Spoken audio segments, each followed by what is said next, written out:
Hello YouTube and welcome back to the channel here today. Today we're here for two more episodes of Princess Tutu. Of course, episodes 12 and 13. Traditionally, you would say the end of a core. I don't know if that's the case. I don't know what's going on. There was some stuff where it's going to start doing like half episodes or something. I don't know what's going on, honestly. We'll see. I think there's some kind of delineation between the cores. That's all I really know here. We could be in for something pretty finalistic if that's the case. Put it that way. Either way, we pop over here. YouTube comments. None. Very sad. So I'm kind of left by my lonesome to set things up again. Kind of Princess Claire 1, at least for now. I don't know.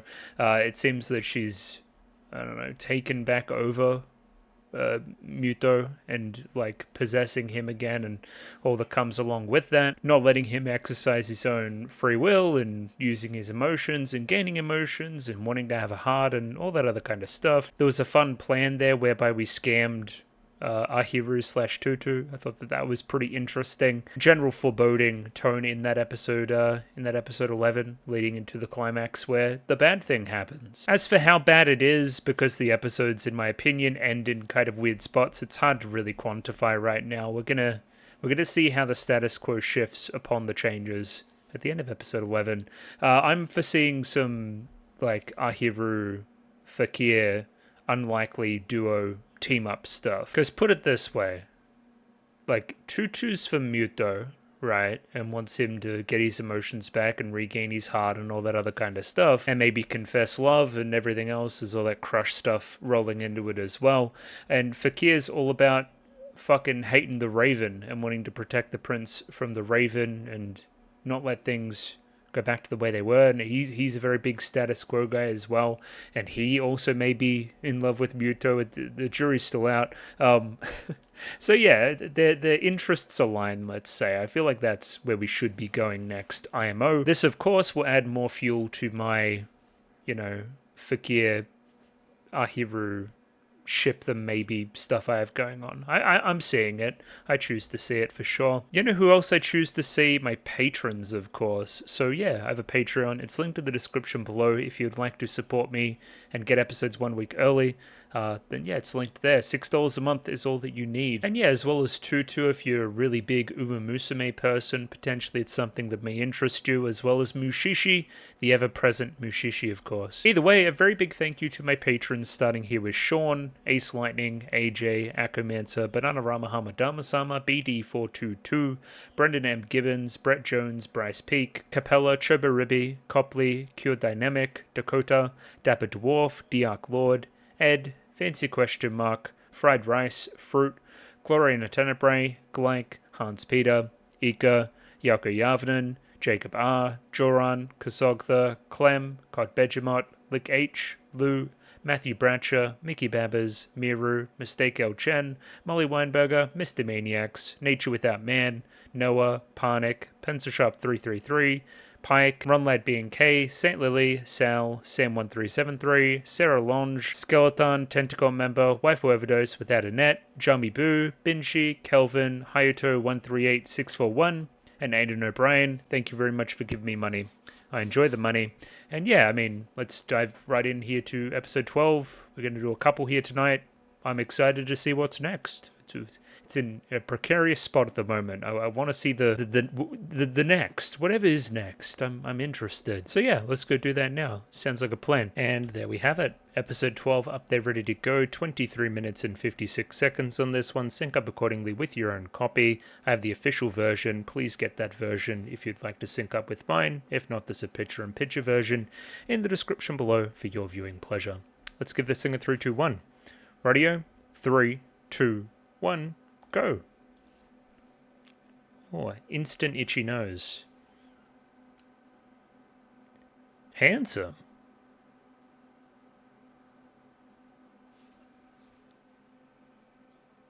Which princess?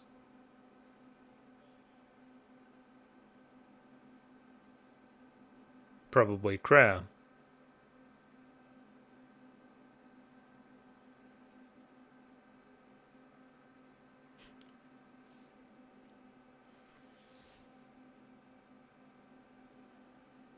Yeah, I mean, I got everything I ever wanted and it wasn't really what I wanted at all. That's a tale as old as time, right? And again, I've long theorized that the whole Princess Kreia thing is more just the Raven using an aspect of Rue's personality and something that she thinks that she wants and twisting it for its own desires, right? I've always seen that. That's been my big theory. I've been pretty constant on this. I think that Rue genuinely likes Muto, like genuinely, but doesn't want to roll and take the chance that, you know, he might not like her back. So she would rather stay in this state where he's kind of, you know, subservient. It's yeah, she's got a lot of growth to do for sure.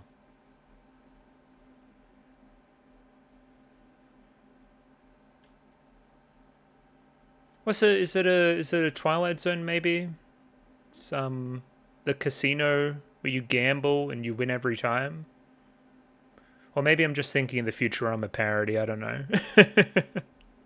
But it takes the fun out of it. Like I don't know, to anything. Hey, I'm big sports guy, right? Uh, my sports team on the weekend, they win every weekend. That's no longer interesting to me. There's no drama. The human experience is the highs and lows. The full gambit of emotion, everybody. I've been a broken record on this. Anyway, that was a fascinating opening little scene. Go on then, storm clouds.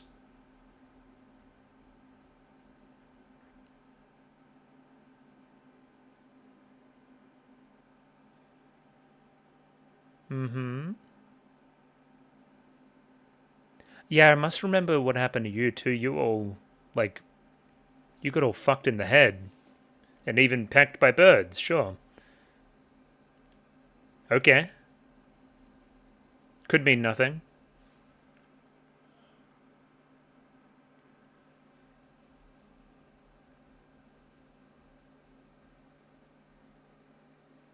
She's still here.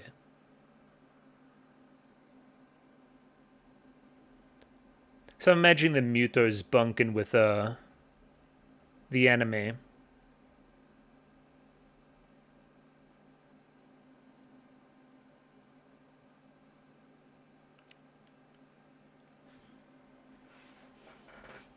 Look at these two.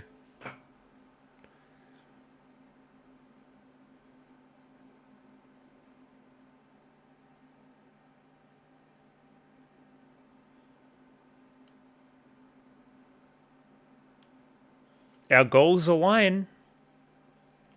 Banquet of Darkness. I'm not even going to attempt whatever that says either. That's very odd to me.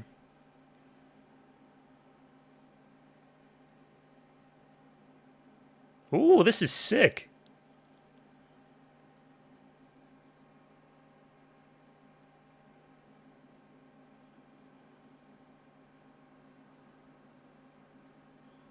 Whisper sweet nothings to me on the raven bed.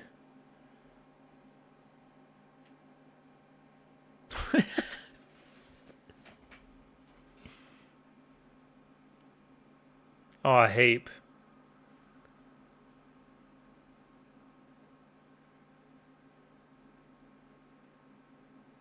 Hmm.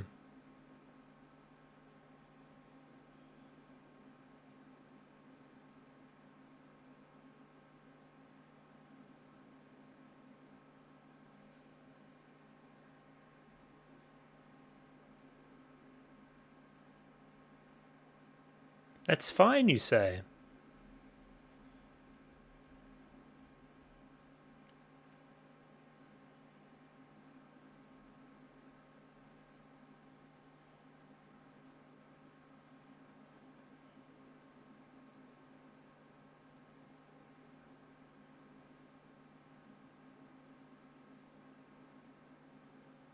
Remember that I was a crow. The nuisance.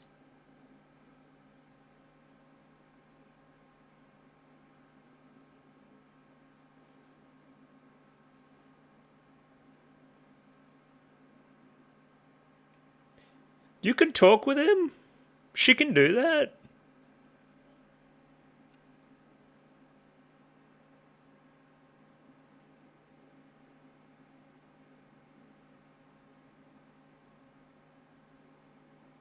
The best ending ever.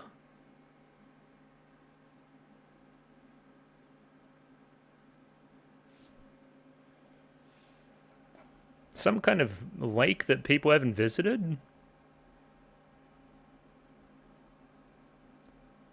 She just called out Drosselmeyer. It'd be like if she called out me. Just some bloke watching along. That's very odd to me.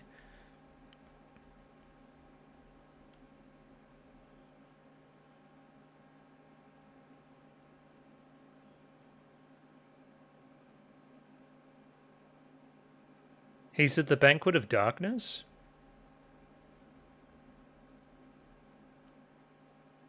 Come on now.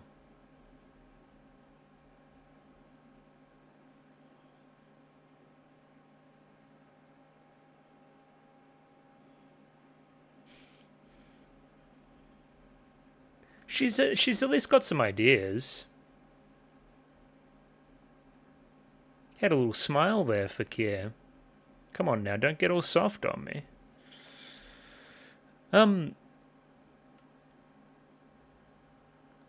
Very clearly they don't know that Rue is Thingo as well, right? Because otherwise that'd be the first port of call.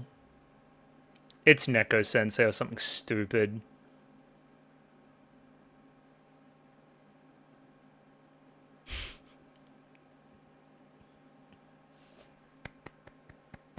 He's a dance teacher, right? Isn't he allowed to dance?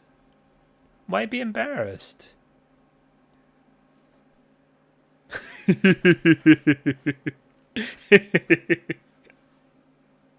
Because he's like a cat?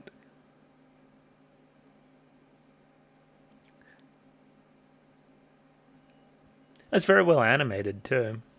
Ooh. I wonder. Marriage? Right away? And the tail there, too? He's doing roly-polies?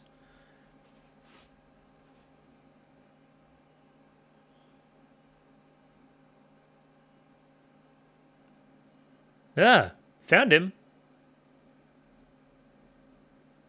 No, that's not him.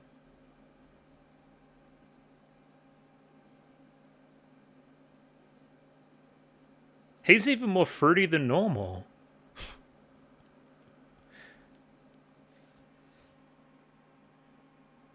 I have heard this story, yes.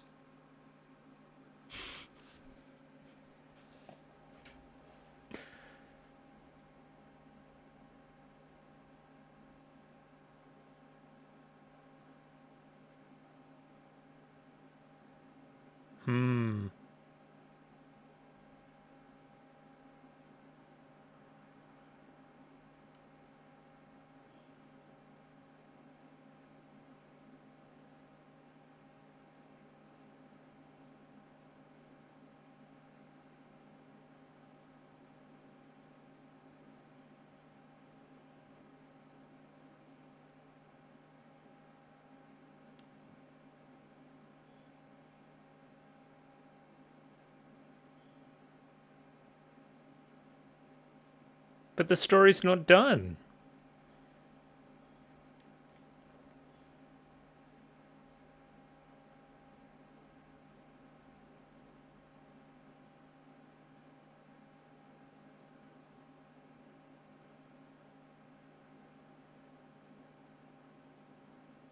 Okay, she's gonna do it now. Rue? Oh, that was a cool sound effect.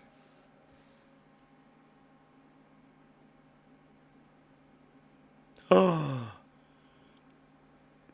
This showdown.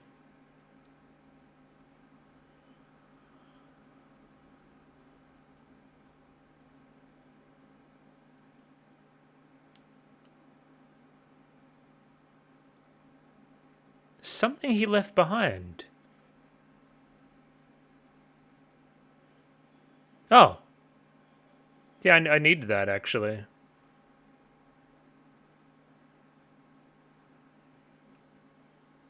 Yeah, she just spilled all the beans. Not suspicious at all.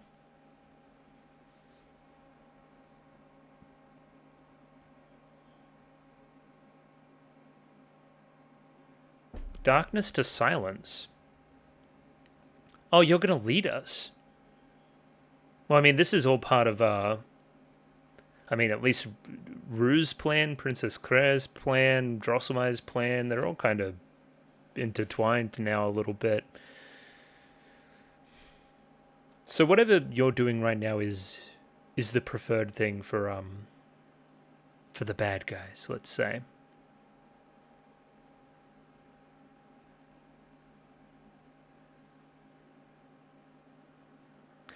We say silence? There was another gem there? Okay.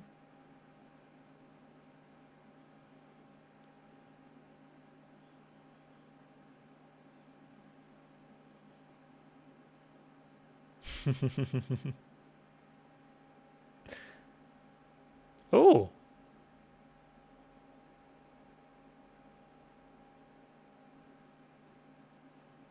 Hmm.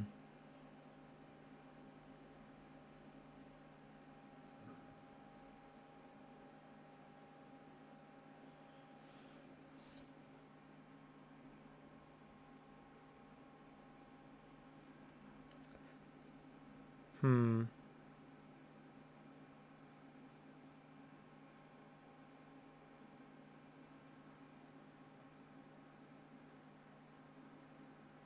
She's just so nice.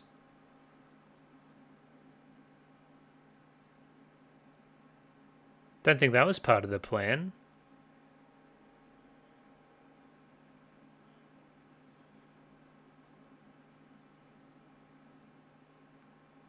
Love that scene. That was great.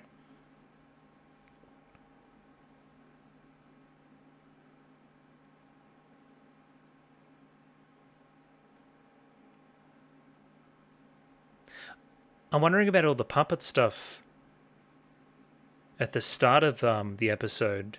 That's kind of linked in here too.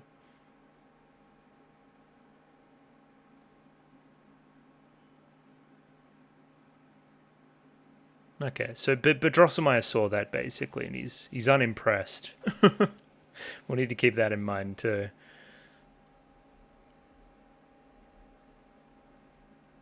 This is really cool. I like the backgrounds.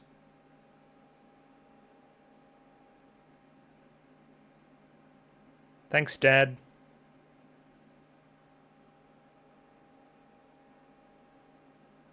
Another really cool shot.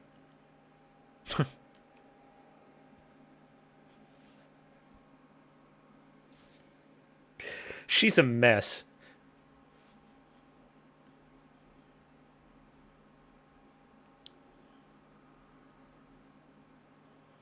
Dignified, athletic, switched on.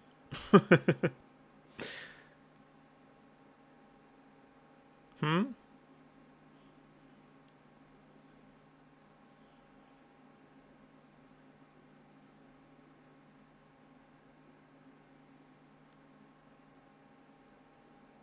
What are you trying to say?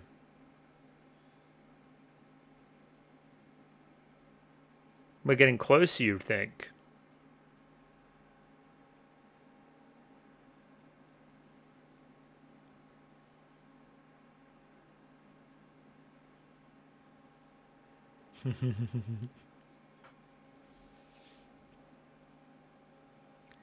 This shit got me giggling like a schoolgirl.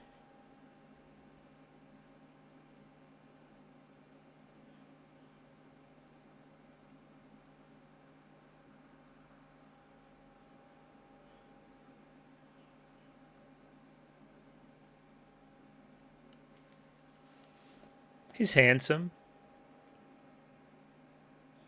Makes you curious.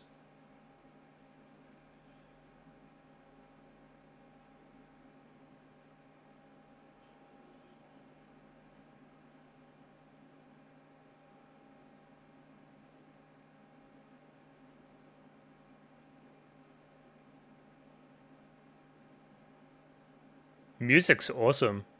It's very interesting that she's having second thoughts about Muto a little bit. Or just like a, reevaluation, let's say. Oh my god, they died. Why are we in a mine shaft too? What's happening?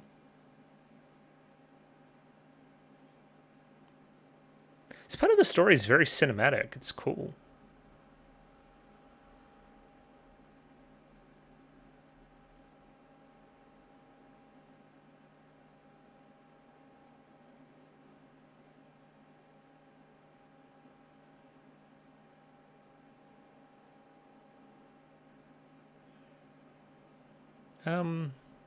He already knows you're Tutu. You might as well throw the duck stuff in there too.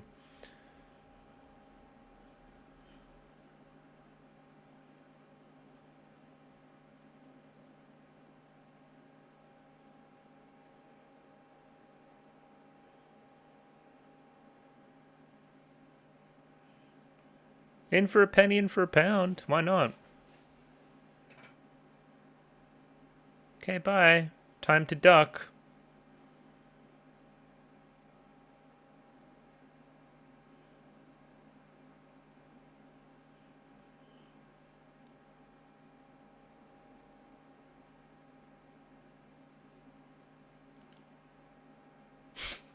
Okay. Yeah, I would be scratching my head too.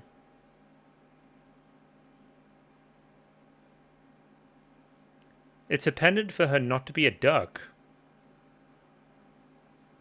Yeah, I hear he's like your little friend.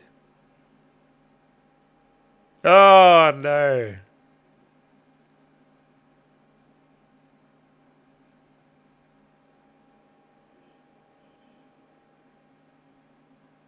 No, my veneer, it's shattered.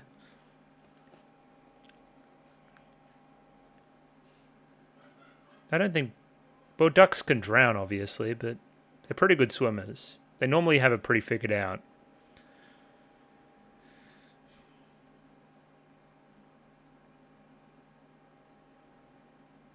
Give her the thing back.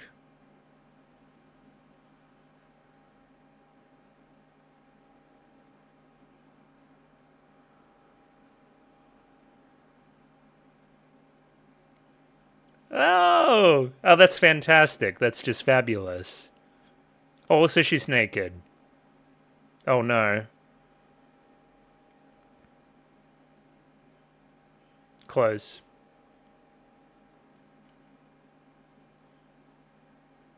No, you need the clothes.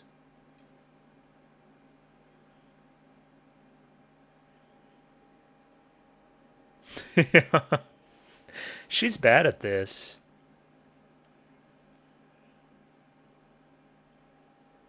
Okay. Can you guys breathe, or...? They're figuring it out. Hand-holding.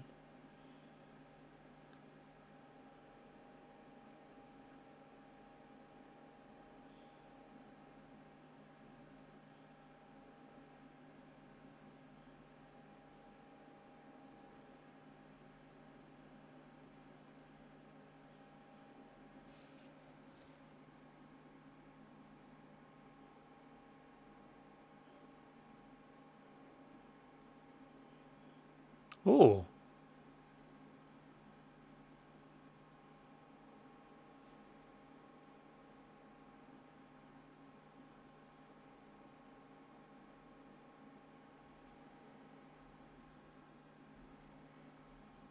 Yeah, he will sacrifice anything.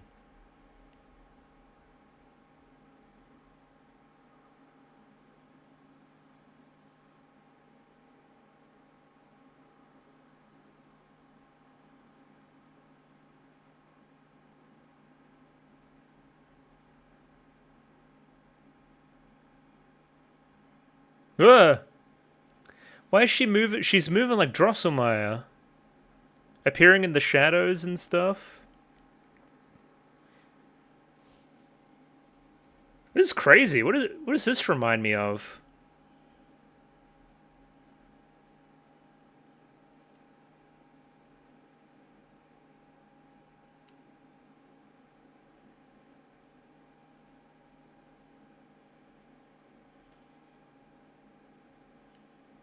Alright.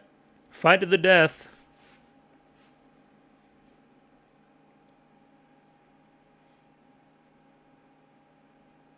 Egg. Yeah, for me, for mine, it's 2v1. Time to stomp.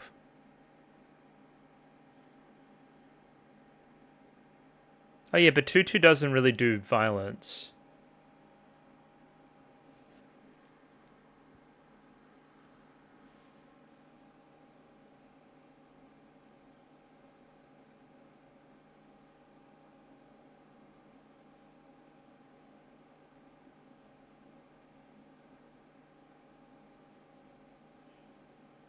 I don't believe you will actually risk this. You must already know the answer somehow.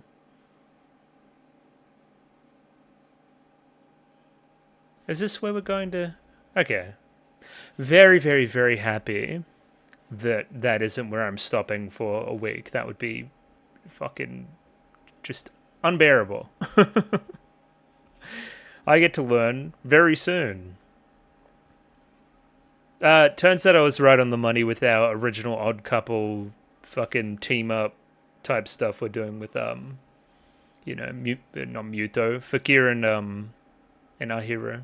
They're cute together. I think again, what started for me as a bit of an out there prediction has now become very pronounced, very obvious. I believe those two will end up together, and I can't be more happy. They seem very cute. I mean, we're only halfway through as well. Many things could still occur. Load of interesting tidbits all over this thing. I like the Edel stuff. I really like the location. I thought the mine shaft under the school, make our way to this silent, dark underground location was like a cool journey to be on.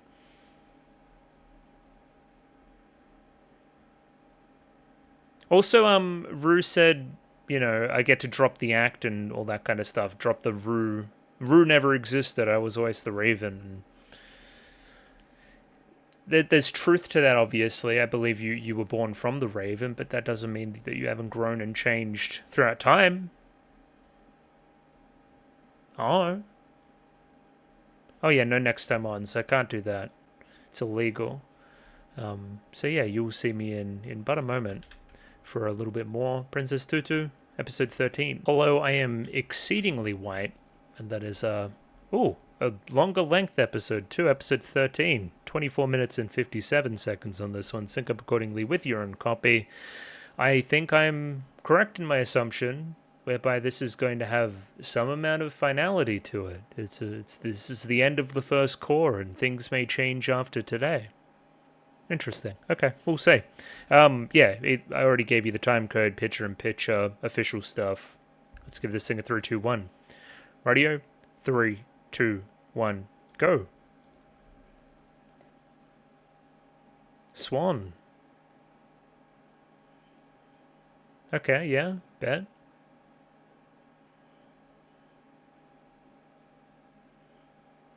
Maybe it was just Swan Lake which I was getting from that visual.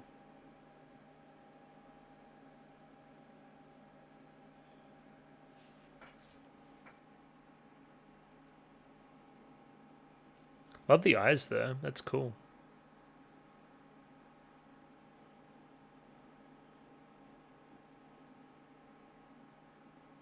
I wonder what we're going to do here. I do not know. It intrigues me ever so, though.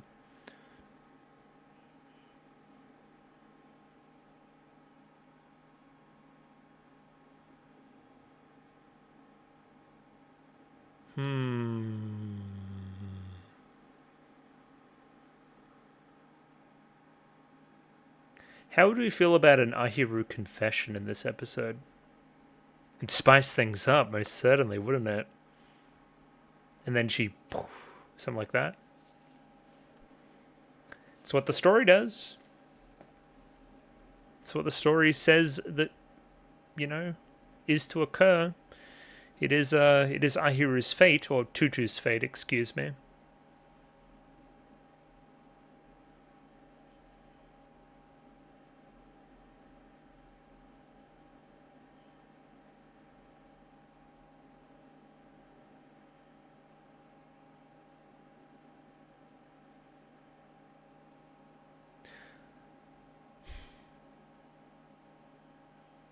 think it's worth repeating how important pacing is. Because again, we're in the business end, at least business, you know what I mean. We're in important stuff right now. And even then, last episode, you spent like a large portion of it goofing off. Like it's just kind of Fakir Ahiru banter. Fantastic. Wonderful. I don't feel exhausted right now, put it that way, from all the important things happening.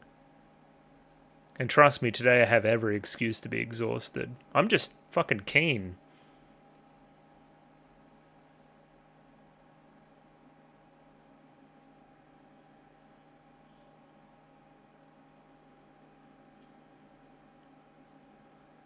Yeah.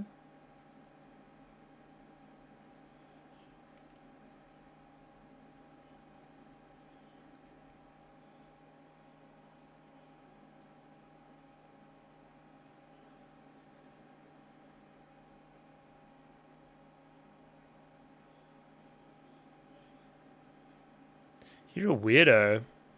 Save me, Edel. Strangle him with your puppet strings. I'd just be saying shit. Swan Lake was the episode title.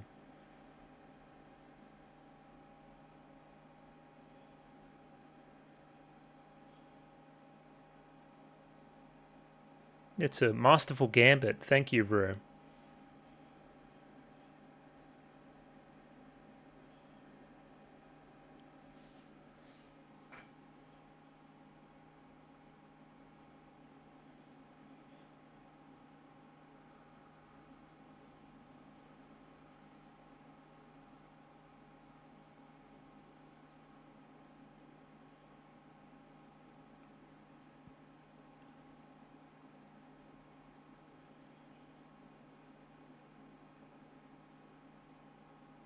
Interesting. Okay. So the emotions like grease the wheels of the story.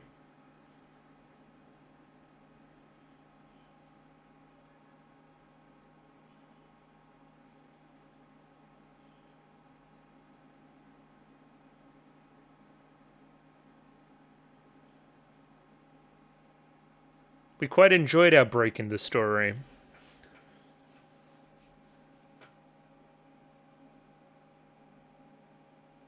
This now makes a lot more sense, yes.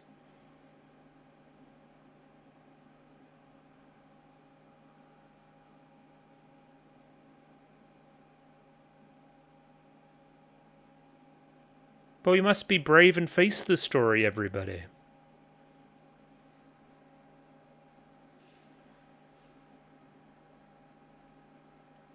He's cool. We like Fakir.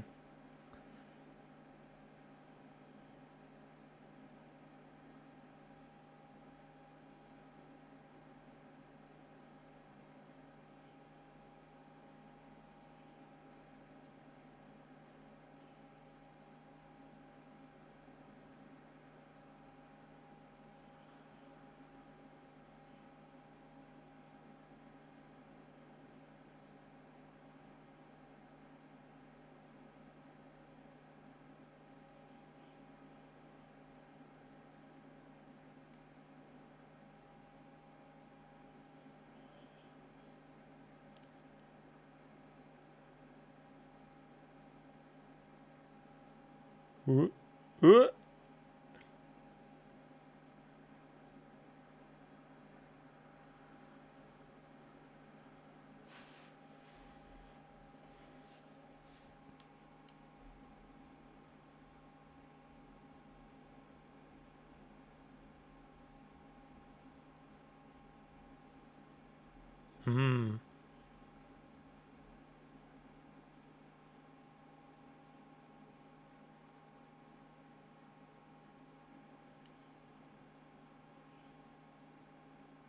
Okay.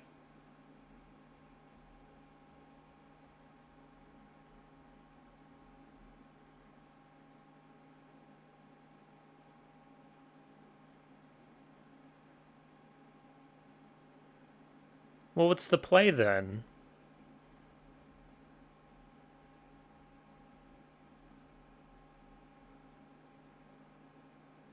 You could do it.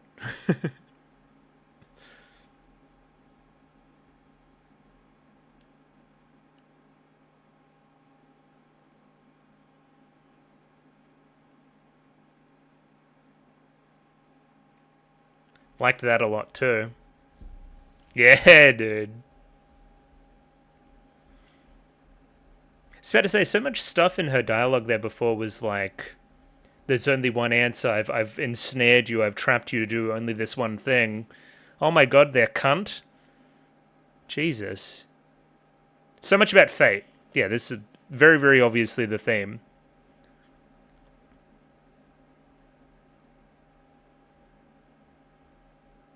This is sick.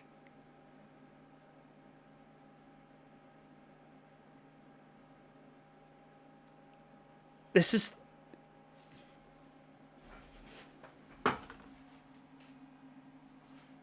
Holy peak. Oh. Why don't people watch Princess Tutu? This shit's fucking lit as fuck. Alright, I'm locking back in now.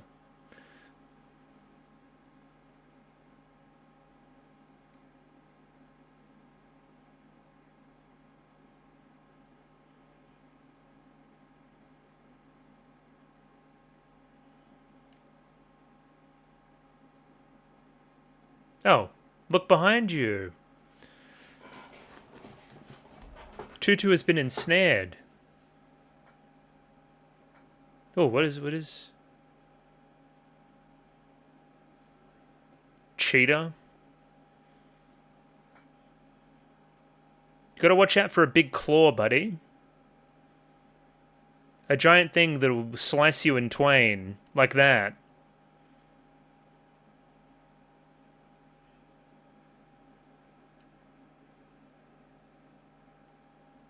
Kreia watches on in disgust. Yeah, he's...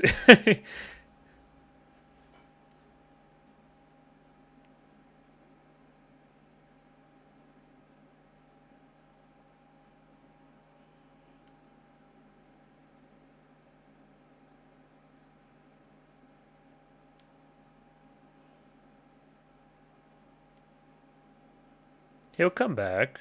No corpse yet, no body. Trust the process.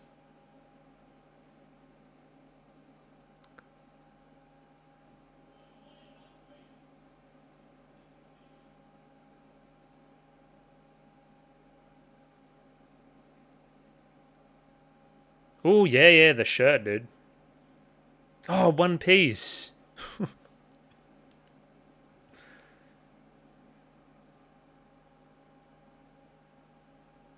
I have the power of God and anime on my side.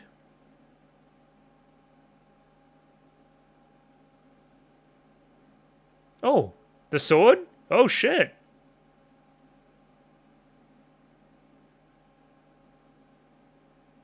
Okay.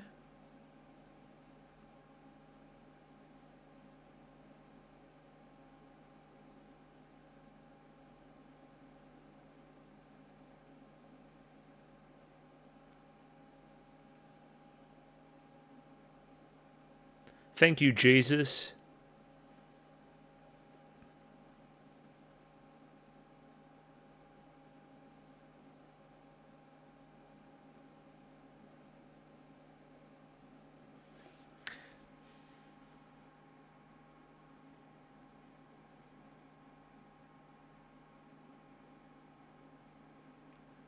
Stop twirling around. This is serious business. Come on.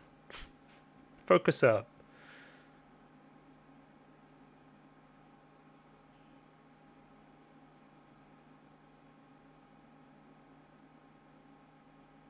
Alright. Time to make the choice.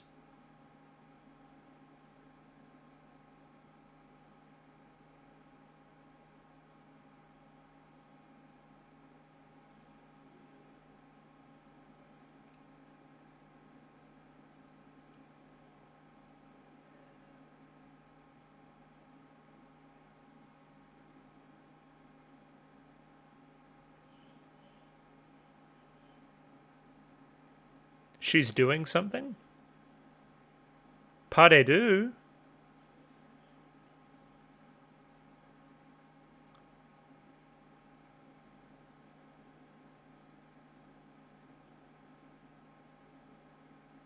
She's fighting her own way.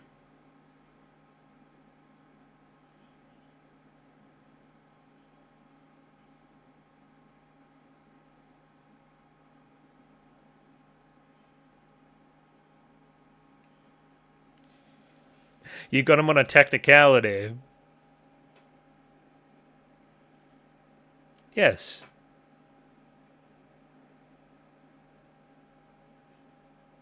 Dance off? Oh my god.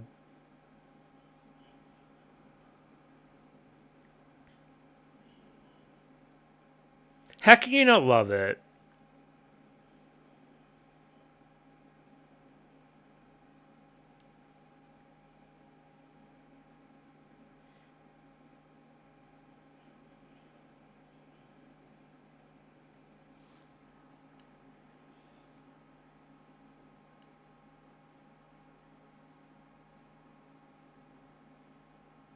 You're a sham.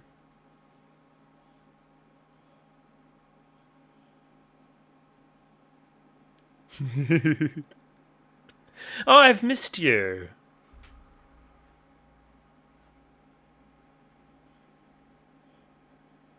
I'm happy this is coming back now, actually. Mary?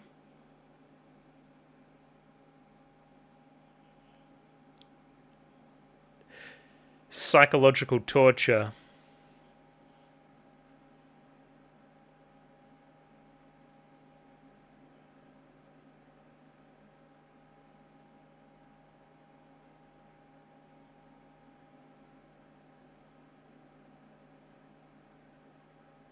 Well, you have home ground advantage. You're on top of a lake right now.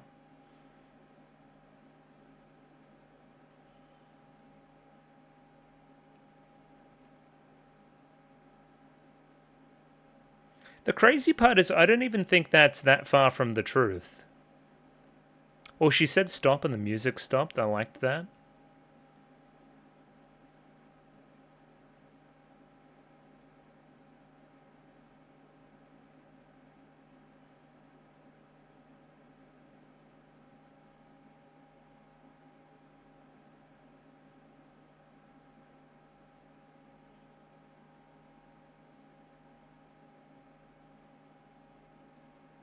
You can do it?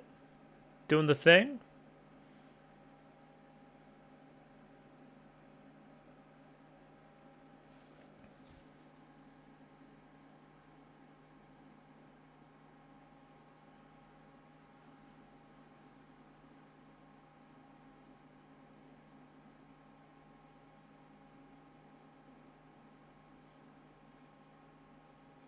It's like the opening. That was cool. Fully united. All three forms. Sick.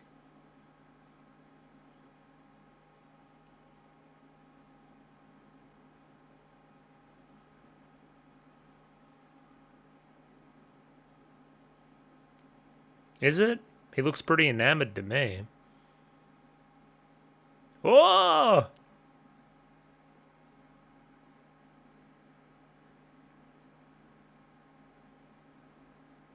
Interesting.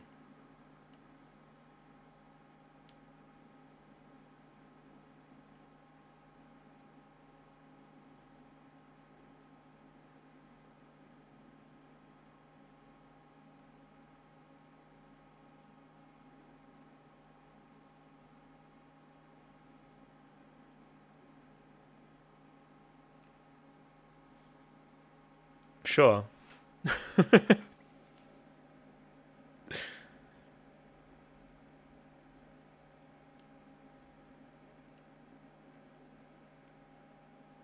It's a crazy jump. I thought she was about to, like, axe kick her in the head. How the fuck? How did she do that?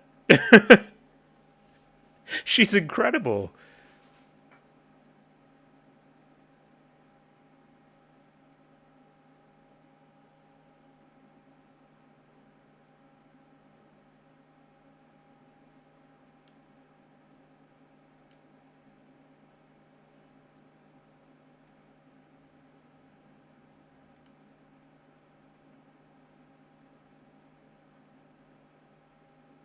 Air hug. Now don't say that too loud now.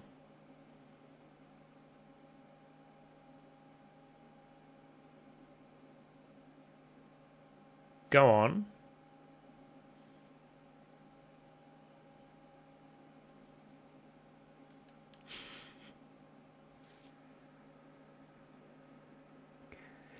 Fuck her up.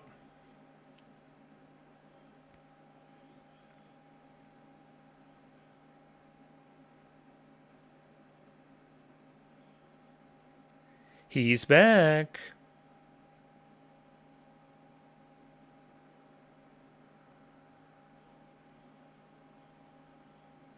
Interesting.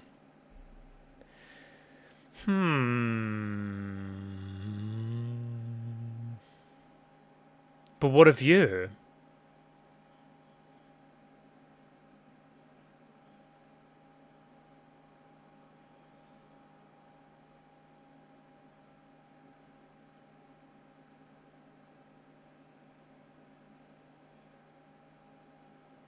What about Fakir? Are we going to save him from drowning, or...?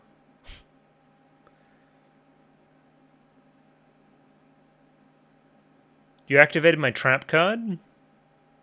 Okay, here we go. I was about to say, it didn't feel quite right.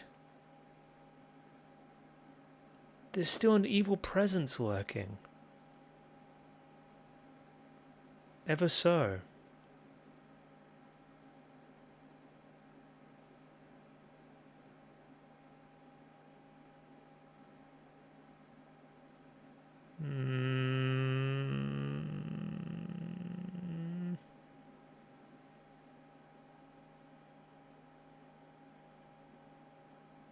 Opening? Flame? What is the flame?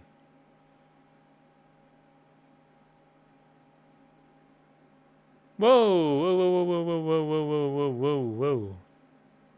What's happening?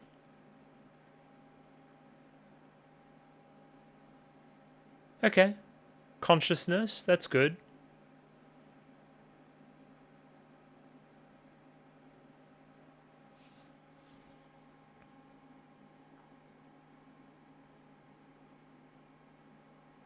You're very inspirational, Fakir. Edel?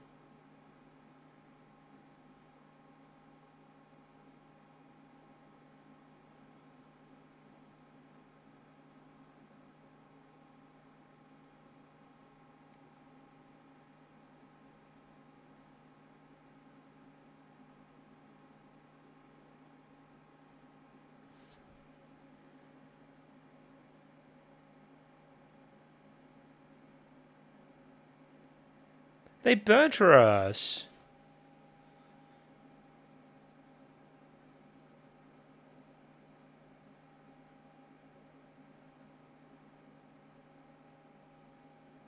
Look at the pile. It's clearly close to over.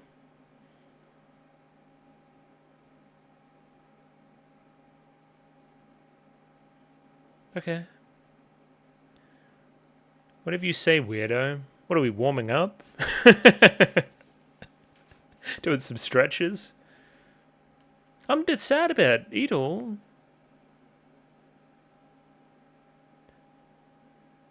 They got word that she was a snitch. Boss order came in from Drosselmeyer. He's like, you gotta go. That makes me upset. I don't like that. Where does it leave our good friend Rue? What's going on there? He's so cool.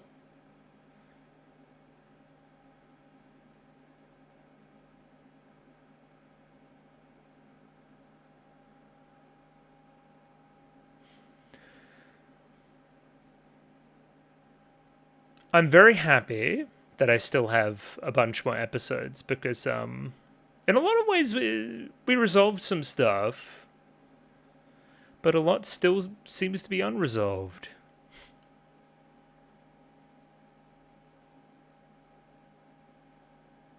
You were able to change fate. Or at least manipulate fate to your favor.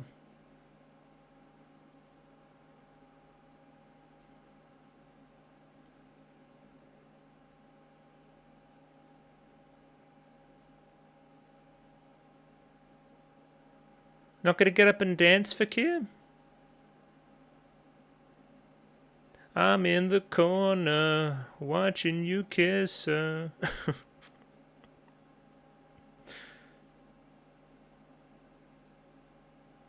Thoughts, Drosselmeyer?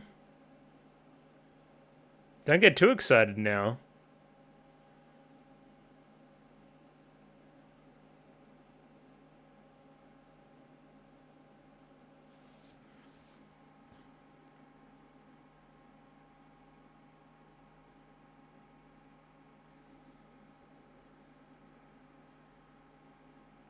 Feels, obviously not quite as pointed. Episode 13 or so? Episode 12 of Utena? Yeah, it doesn't feel quite right yet. You know? And no next time on, everybody, so I might have to do a little bit of research, maybe. Maybe I'll do that tomorrow into, how this thing was then put out. Because I remember something now changes and, like, episodes go into, like, you know, like 12-minute half episodes or something. I mean, I've got it. I'll just do it now. Hang on. So here's what I know. They say, hey, we have 38 episodes. Like, I've had 13, and how many episodes do I have over here? I've got 26. So then that would make sense, right? 39 it should be, but 38 would then make sense too. Like, because then from here I have obviously 13 through 26, but double it, because there's two lots of episodes. And you see here as well, a chapter of the egg, first season, and then chapter of the chick. There you go, second season. But they were only a week apart, so there wasn't really a time gap. Alright, I should stop digging over there. That's not for me to decide. You'll see me again tomorrow. I'll talk about these in probably way too much detail. They were very good. I thoroughly enjoyed myself. Like, this thing's getting there, man. It's getting to be like a really damn good show. Like, really up there, like, tiering wise in things I've watched on the channel almost. It's just so solid. Builds up the moments so well. I care about what happens in it, which is, you know, it sounds like not much, but it's a lot. It's a lot to make me care. I want to see my friends succeed. Either way, we'll drop it here tonight. You'll see me in but a moment. And we are back. It is the next day, and I am hot on these episodes. I think they're very good. What else can I say beyond that? I loved it. I had a fantastic time yesterday watching these two episodes of Tutu. I guess, in some aspects, the end of season 1 of the show. A bunch of the writing decisions up to this point now make a ton of sense. So I kept saying, like, okay, well, we're not really continuing on very much whenever, you know, Princess Kreia gains control per se, right? So say in the end of, like, episode 11, where my criticism was, okay, now what?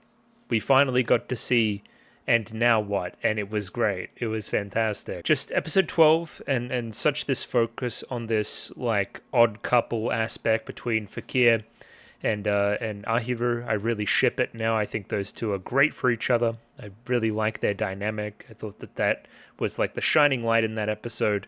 And then, I mean, episode 13 is just, it's like epic. It's fucking cool. There's enough, like, sword fighting. There's a great location. There's a dance battle. I think the themes are really strong. They do hammer you over the head with them for sure. It's all about fate, of course. We'll get into it, but just everything that you could want out of a climax to a Princess Tutu story, at least for now. But curiously enough, I still think leaves us in a position whereby, like, I don't think we're done. I don't think we're anywhere close to done. This is just merely a short-term victory for us. We've regained the prince. Blah, blah, blah, blah. Like, we're clearly not... This clearly isn't correct yet, you know what I mean? And I'll try to do this without spoiling, because I alluded to it yesterday, but I'm going to talk about Utena again, just a smidge. Now, Utena, like Princess Tutu, is this story that is very, very aware of its own genre and expectations and story conventions, and is all very smart and subversive and stuff, right? They present a scenario whereby there is a fall in the narrative at around episode 11ish, something like that. Utena then goes through some soul searching and whatever else, and then we have a rise out of it in episodes 12 or episode.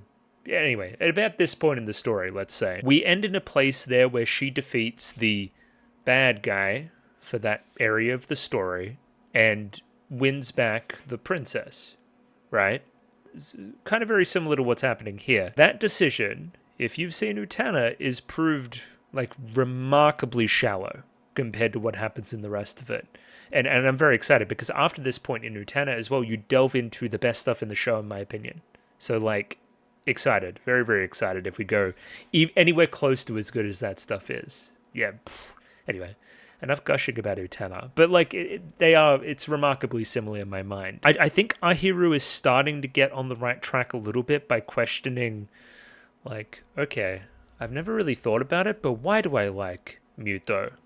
I mean, I think he's attractive for sure, and I do want to save him. There's a lot of like, I think that his current existence is sad and I want to change that, but is that enough to be, his partner for life or anything, or even just his partner for now? Like, I'm not sure that's strong enough of a feeling. It feels less like love and more like, I don't know, devotion. And then you must call into question the whole fate element too, of course. Like, Princess Tutu has a role to play in the story. Are you just merely fitting that kind of cookie cutter right now in being with him? Where again, I'm very happy they're going down this direction. I thought that they were hinting towards it with the Fakir stuff, but now based on framing and whatever else, I'm pretty sure they're just going this way. Like, there is genuine the chemistry between her and Fakir in a way that I don't think there is between Ahiru and Muto. There's also a bit more of an arc to it. There's a little bit of it's not quite enemies to lovers, but a little bit. There's more dynamism in that relationship, in my view, I believe. I'm full on that wave for sure. The other thing I wanted to note as well is that kind of Rue/Claire kind of got away before we could do the general thing we do in these Tutu episodes, which is dance with somebody and help them to get on the same page with us and help calm them down or anything else. She just kind of escorted herself out before that point after our victory. This also signals to me, because of, the way even Tutu works as a show and even the things that the character of Tutu herself like represent, that's clearly not done. Like, clearly not done. We need to make good on the whole Ruchan, we're friends, I don't want to hurt you like this, we can't be enemies like this, fighting over some guy type stuff too. I don't believe that the answer here is to defeat the Raven. That can't be it. Or at least if we are to defeat the Raven, it must be divorced from, Princess Claire/Rue. Even if it can be, I'm not sure it can. Point being, clearly that's not done. If anything, that's probably the lowest point of the 2-episode chunk we watched. Rue's a little bit one note, just a touch. There's a few scenes where she shows a little bit more than she means to, but other than that, it's a lot of her like gloating and being like, haha, I got the prince, which is neither here nor there. And Fakir's just awesome. He's very much grown, in my opinion, over this 2-episode chunk. Like, over the past, like, a little bit in the story, he's just been so much, I don't know, cooler. He's just cool now. I don't know. You just had to learn a little bit more about him and see why he was the way he was and why he treated us the way he treated us, that being Ahiru. And sometimes it's just about seeing some different sides, too. He got all blushy, and there was the whole, like, Ahiru's naked type stuff, too. It's just helps us to see some different emotions on him other than just being vaguely pissed off. Anyway, I better pop back to the start here because I'm sure I'm not going to have or be short on things to talk about. I also want to dive into the names of the respective episodes and their respective ballets. I've done a little bit of research and I've found a few things. So let's put it that way. Once upon a time, there was a handsome slave. What bound him were not the heavy chains, but the princess's love. Every day, every night, the princess whispers her love to the slave, and the slave responds in kind. Bound body, bound emotions, the slave or the princess? Who is this ultimately sad for? Who is being bound by this? It's kind of both. And obviously here we're talking about Princess Crea and Muto. So, I mean, the Muto angle's very easy to spot. He's, like, literally, like, being puppeteered and being told what to do. He's very lifeless at the moment and, again, does whatever Crea tells him to do. This is in stark contrast to the growing emotions of Muto we've seen through the rest of the show up to this point. But what could potentially be binding Princess Crea here? Fate. Her role as the Raven. Her role as the villain. Does she feel a little bit trapped and like pulled taut a little bit by like Drosselmeyer and what he has kind of ascribed to her almost? It's like her lot in life. It's the thing that she's just been given. And it's the reason why she must act this way with Muto, right? And very smartly, it's working off these same emotions of Rue, which is the fear that once Muto gets his emotions back, he might not like her, right? So it's kind of the underlying thing that's fueling this as well. So in both cases, both kind of the Raven, quote unquote, being kind of chained by the story, you've also got Rue being chained by indecision, like kind of not making the leap with Muto and not letting him decide for himself. You are just going to be perpetually left with this guy that will never smile the same way that he smiled to you, at the festival. Or all that time ago, you're never going to get that genuine side of him. And in that way, that is also purgatory. In that way, you're also being trapped, These are very, very prominent themes that will continue to rear their ugly head for Rue/Princess Crea. Episode starting proper now. I liked a quick look into, I believe it was Crea's room, or maybe it's this room we're in now. There's a lot of kind of raven feathers all over the ground and whatnot. It's clear that some manner of business has gone down. Something irreversible, something you can't really take back. The status quo has been changed. A lot has been revealed. Yeah, it's clear that I can't be staying in the same spot that I was always staying in. Also, like, Fakir here, clearly tired, clearly, injured after the events of the previous night.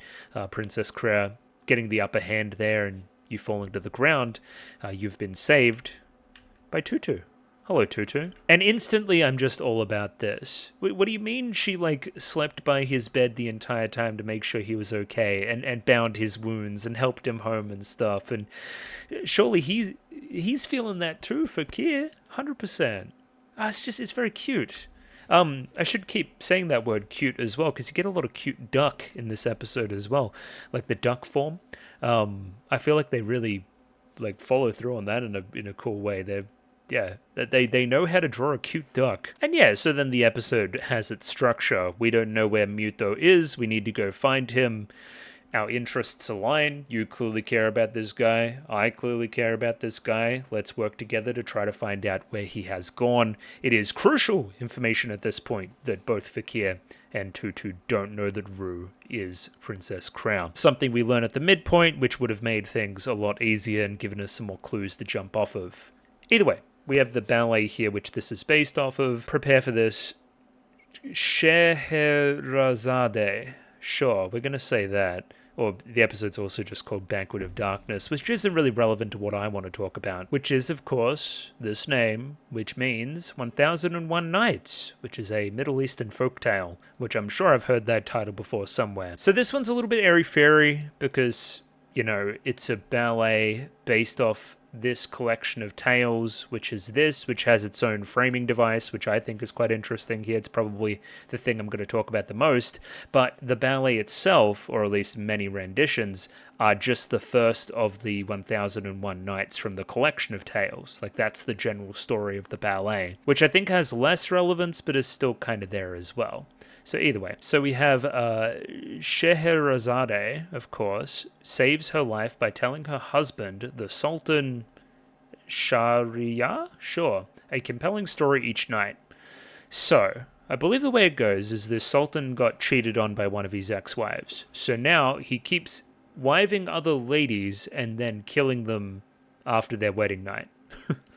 He just keeps going and doing that. He's very scorned by the whole affair. So he's a little bit of an incel, but, femicide be damned. But what's interesting here is, I guess, the sacrificial role of Scheherazade, right? Who just continuously tells these tales, almost in an effort to save the lives of all these other women. So I'm sure you can kind of see what Tutu picks up here. There still is general themes of, stealing each other's lovers, and potentially even whispering sweet nothings, something, the stories in question and whatnot. And I guess the general theme of storytelling overall fits in a lot with the Drosselmeyer thing we have going on too. Just like I guess the perpetuity of story and telling stories and cliffhangers and whatever else to prolong one's life, per se.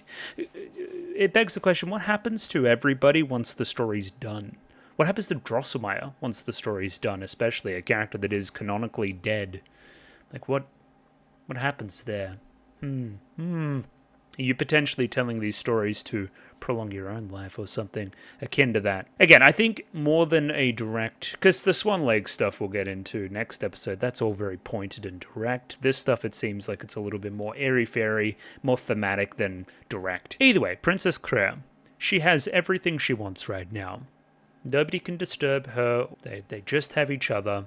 They're in this inescapable void of darkness. Some may call it a banquet, potentially. And they're lying chest to chest.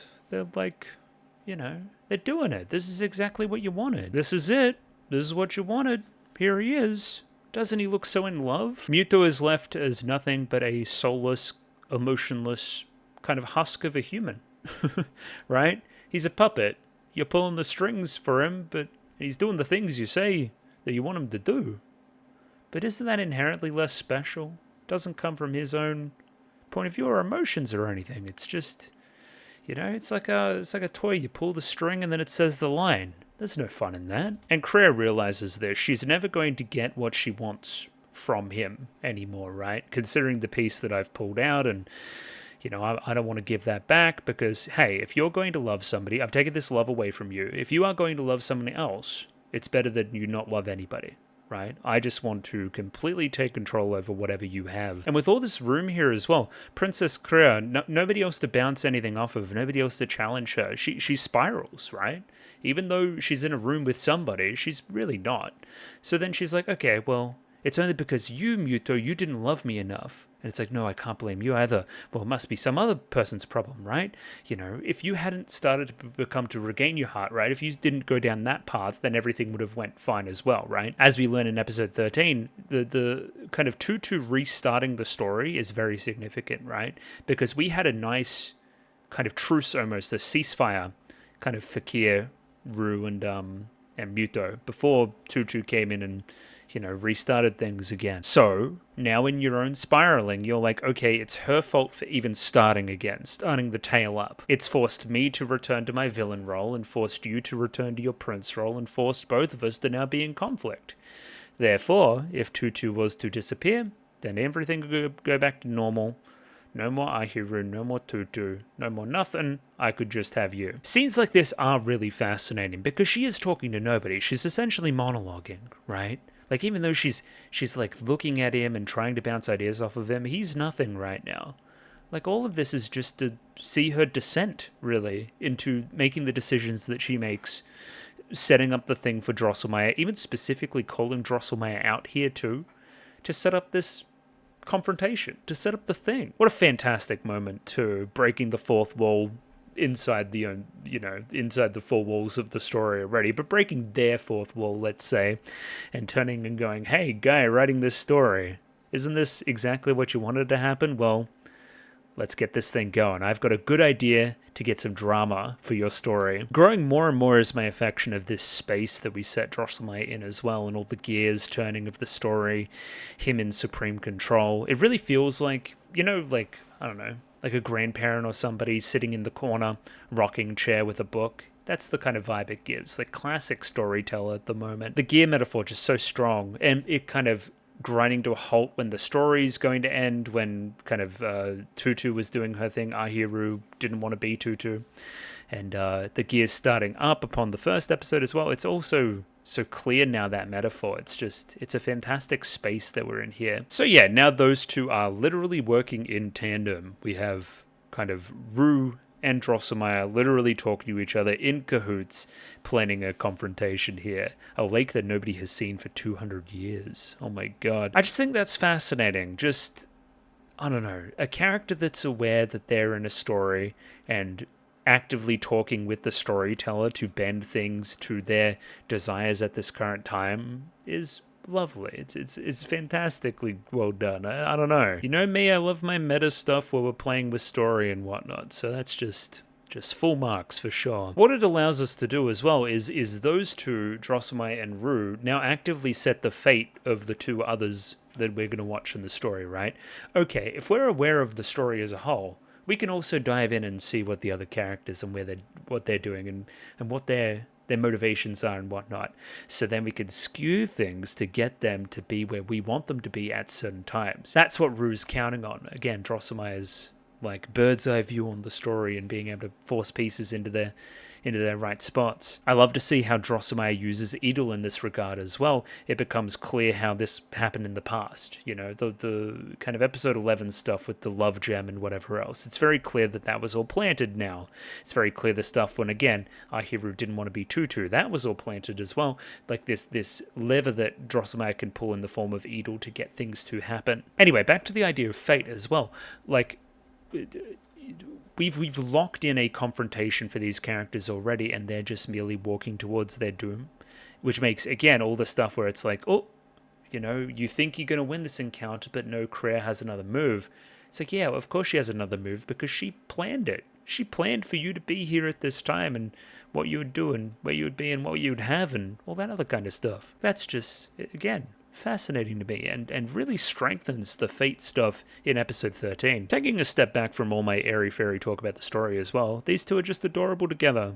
I like them bouncing off of each other. I think Fakir's, you know, really endearing when he's not being really mean. When he's not being so intense. He does have a gentle side. Like, even though Ahiru is saying some stupid bullshit here right now, he's very quick to, like, you know, he's taking it back and he has a quick little smile there. Like, look at this. It's like, oh, you. Just very, very briefly there. I just ship it big time. I'm going to keep it 100, really. And as I've spoken about previously, it's great for pace. This is an intense part in the story that calls for a lot of attention and a lot of moving parts and a lot of big sweeping statements. It's very climactic and important and stuff. That can tend to be exhausting. So having comedic scenes in here like this to separate things and, you know, cute little stuff off to the side with Fakir and whatever else and cat sensei nonsense, and that's all part of it, right? The episode would be lesser without this content, absolutely. And not the least of which because it's hilarious. Look at all the cat stuff he's doing. Because he's like embarrassed and then he acts like a cat because they've got the little thing in front of the cat. You guys get it. You guys are on the same page. Now, we do spam that marriage joke. We did kind of already do the twist on it with, you know, Gotet Sensei and that kind of thing, where he doesn't want to marry this other specific character, which I thought was fun. I wonder if we take this joke further to the nth degree and do something else with it eventually. I don't know. I'd like to see some resolution there, maybe. Oh, yeah, I forgot about this. This was hilarious. Oh, my God. Yeah, so for the uninitiated, this is Princess Kreia posing as Muto, of course. You can tell by those scheming eyes and these, frankly, I don't know, flamboyant dance moves, let's say. He's definitely doing something. I also think it's a really fun performance from Muto's VA. We're able to put on a little bit of a different tone of voice. Just kind of by definition, he's a little bit monotone and emotionless. It's nice to see the VA be able to cut loose a little bit more with somebody that's a little bit more exciting. I should pay attention to the dialogue, though. We're basically just running through the story of the Prince and the Raven once again. That is pretty good setup for what happens with Fakir within next episode as well. Like, his sword couldn't affect the Raven's plans at all, but somebody else's sword could, or his sword could affect somebody else's sword. You know how there's a bit of a technicality there and a fate that kind of Fakir fights very smartly against next episode based on this setup. It's a flip on it in a cool way, and this is a good reminder for the audience. And I guess it's good to have stuff plainly laid out like this. We do a very similar line a little bit later in this scene, whereby Rue just straight up says that I was born of the Raven. It's like, oh, okay, well, shit. That makes things very direct now, doesn't it? Like, just simply saying here that, hey, the Raven leapt out of the story, and then the prince had no choice but to pursue it alone and seal it away alone, and that's why his heart is the way it is, and that's why he destroyed his own heart and whatever else. So at this point, in this retelling, it's very clear to see the roles of the prince, the Raven, and the knight. Well, that calls into question Tutu. Where does Tutu come into this thing, right? Well, as the story stands right now, Tutu's a bit part character. She's only a few sentences. A miserable existence that not even any of the characters in the story wanted to be. Sounds a little bit like Ahiru in the story of the school or something, in the story of the class, right? In the prototypical, student body, right? She's just a little bit average, not worthy of much mention. But what did I say in the reaction as well? The story is explicitly not finished. Why was she even in the narrative early on if she was not important? You cannot take the text as it currently stands as the entire narrative, Rue. Come on now, there's setup and payoff. And yeah, it doesn't also explain why why the prince now, is so very interested in Tutu. Like, your thesis, it doesn't make any sense. She's not irrelevant. Irrelevant would be good for you. She clearly isn't. But I mean, I'm burying the lead a little bit too. It's also the moment where Rue reveals that she is Princess Crea, and also reveals that she knows that Ahiru is Tutu. I'm surprised they didn't hold on to this for longer, but this is an important step in, again, pushing these two characters, Fakir and Ahiru, towards where we want them to go. So you needed to do this right here, right now, to push them. This stuff's important too. Again, the friendship stuff set up between Rue and Ahiru. Like, it's very clear to me at some point there will be a resolution there, a reconciliation. Like, things will be fine between those two at some point. Like, they're going to hit it off eventually. You wouldn't put that early stuff in the show if it wasn't going to be the case. And I'm going to love every second of it, for the record. Just because it's predictable doesn't mean it's bad. Like, again, there was hints towards Fakir Ahiru earlier in the story. And now it's pretty much confirmed, right? In my view right now. Unless things change. Things could always change, but whatever. That doesn't mean it's bad. Like, people are so quick, I think, these days to think that predictability and being able to tell where a story is going automatically means it's not good enough. It's not going to be like a high-ranking story because of that. Which, it just makes sense. It makes sense for the story that they've set up for Rue and Ahiru to make good on things eventually, and for these two to get together. Also, pertinently for the plot stuff that she has going on later, she basically collected the prince's sword. Again, in order to force them to do stuff later, we're going to get Muto to almost slash his own heart. He needs his own sword to do that. Again, it's another nice clue to push us further on. Speaking of nice things to push us on, hello, Edel. Water is drawn to fire, fire to darkness, and darkness to silence. I don't really understand, but I'm feeling it. That's okay.